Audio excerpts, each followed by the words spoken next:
Hello, beautiful people. Welcome once again to our weekly edition of Politics Analysis. But as usual, before I proceed, this is the best time for you to pause the video, go subscribe to the channel if you haven't done so, give the video a thumbs up, which helps to share the video to more people, activate your notification bell to get notified of any of our new videos.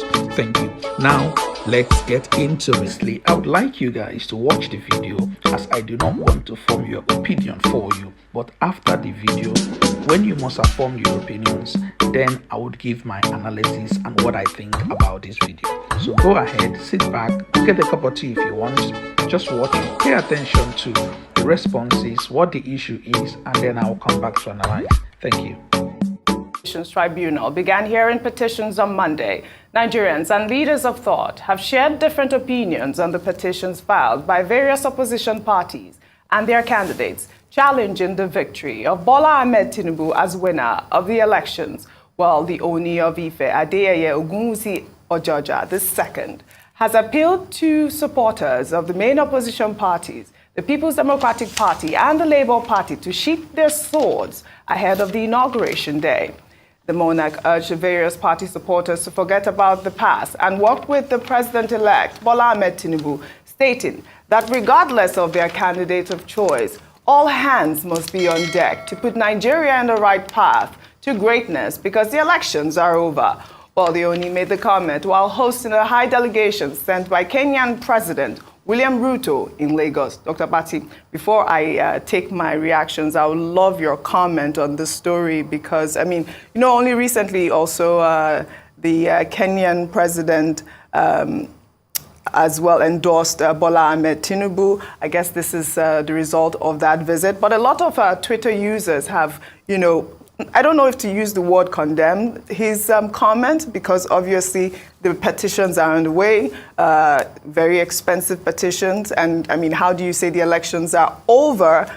You should just forget about the petitions. I mean, that's some of the comments that I've gotten, but I'll take some reactions after I speak. The present Ooni of Ife is young, is very modern in his approach. He's also very political, and he's been engaging in a lot of diplomacy, either with Africans in diaspora or with other African countries. And so it is not surprising that the president of Kenya will send a delegation to come and meet with them. So that's, you know, another dimension of, you know, traditional rulers taking a modern approach. There are some other traditional rulers who are, you know, of the same age extraction with him, who are better known for wearing designer clothes, dancing at birthday parties and all that. But he has taken a higher ground. So at that level, I can say, you know, what he's been doing with diplomacy, using the traditional throne as a tool of modern diplomacy, is commendable. The second issue, which is of interest to you, is the political comment that he made, appealing to people to sheath their swords. Well, it's just an opinion. Even if you are the traditional ruler, whether you are the Ooni of Ife, the Sultan of Sokoto, you are the father of all within the community.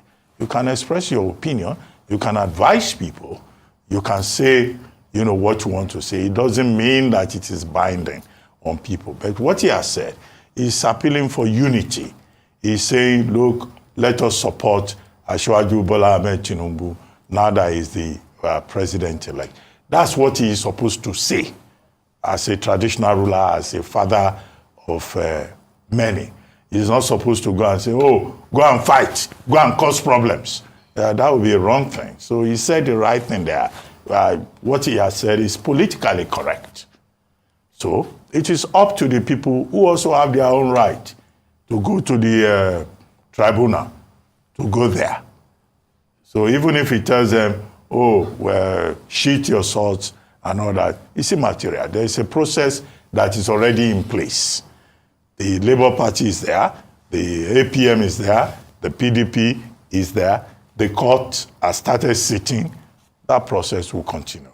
But what he has said is what he will say, what he must say as a traditional ruler. But other people may well say, oh, what is the king saying? Okay, do they expect the Ooni of Ife stool to tell people to go and fight? Yeah. No, that would not be statesmanly.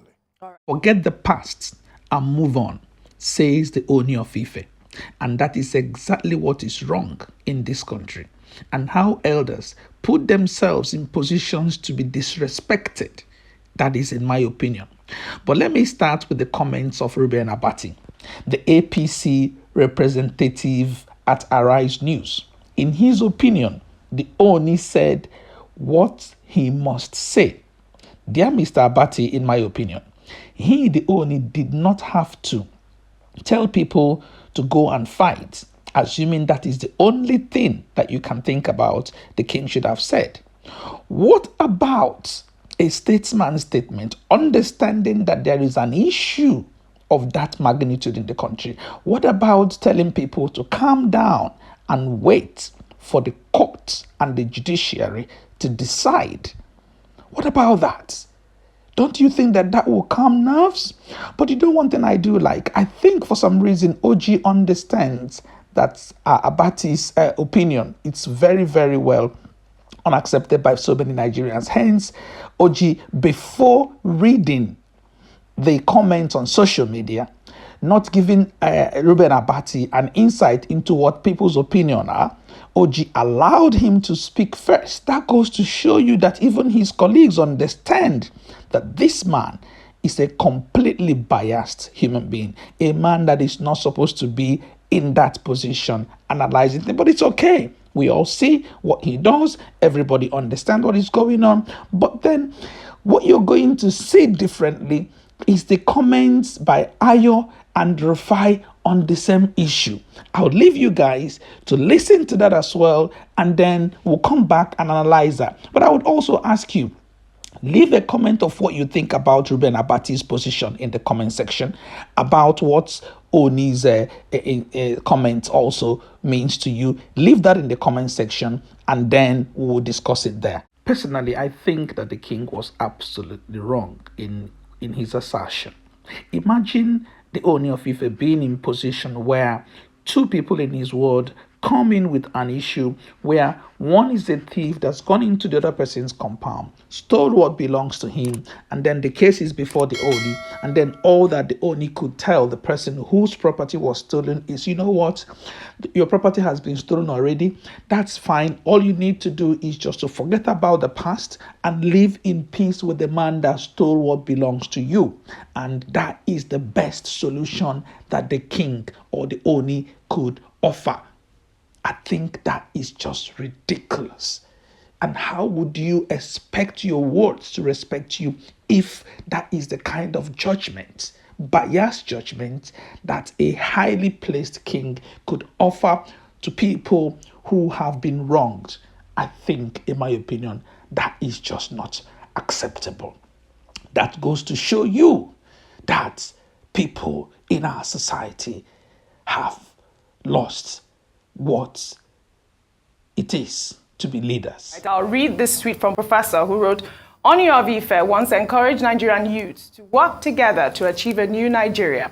He charged the youth to get involved in politics, and majority aligned with Peter Obi. Today, our dear ancient king wants the same youth to embrace Bola Tinubu and old order. Kabiyesi o.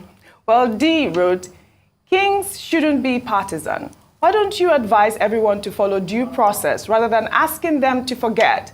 Do you even know how much people spent for this? Why are you guys like this? People might get more angry with such a post. We need a country for all, not a few. Ayo. All right, yes, and I'm glad that Dr. Abatti said the foundation in terms of the fact that he's made a politically correct statement. He's spoken as a leader, as a father, as he ought to. However, the other side of it is the aspect where he talks about sheathing your swords and forgetting the past. The challenge that we have sometimes in terms of our political architecture is the fact that we often give this advice to people, young people, older people, forget about the past. Recall just before the elections, we had Governor Babajide Sanwo-Olu say when he was responding to a question with regards to NSAS that, oh, forget about that, let's move forward. What does moving forward mean? Moving forward, does it mean accepting the injustice as some people have judged the previous elections to be? What should be said actually that should be a more politically correct statement is that the matter is in court.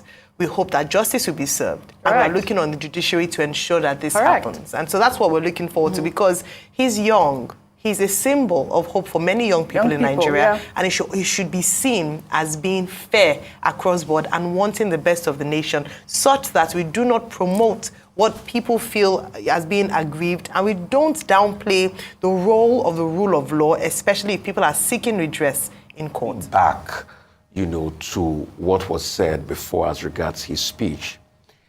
In building a country, people must also understand that when people are hurt, it is not just to say, let it go, that will cure the hurts. It is when people see that justice has been done. And you know what justice does? Justice erases the tendency to be able to repeat that same action. The reason why Nigeria is the way it is today is because justice has not been meted out in the past, and those actions are repeated. And people that maltreat others, they say, in the end, we'll beg them and they will move on. But no. You see, I'm a big fan of U2. And there was one of U2's song that he was singing, and Bono was singing. I love Bono so much. And Bono says, "You're breaking my heart, but you think every heart mends." And that's the mistake we make in this part of the world. We think every heart will mend when you do the injustice. But you go ahead, you break people's hearts, the hearts will mend. Call on justice. All right? What would you say to be able to calm Jennifer down, that only her offense was that she went out to vote and she was gouged in the eyes with a knife? What would you say, people that were brutalized in other parts of the country and Lagos? What would you say? And what would you say for people that are seeing different results in Obiakpo? That they know what they voted, but see what's happening on IRF. So justice will be ensuring that the law takes its course and Nigerians are watching. But as a father of all, yes, he will call for unity, he'll call for peace, he'll call for togetherness. But it is also has to be said that justice needs to be done, and people are watching. In the end, whatever the court rules, we'll have to accept, because that's the apex court. But we need to build our country, and we can only do that where peace and justice shall reign. Absolutely. And guys, you can hear from Rafai and Ayo as regards what they think about what the Ooni said.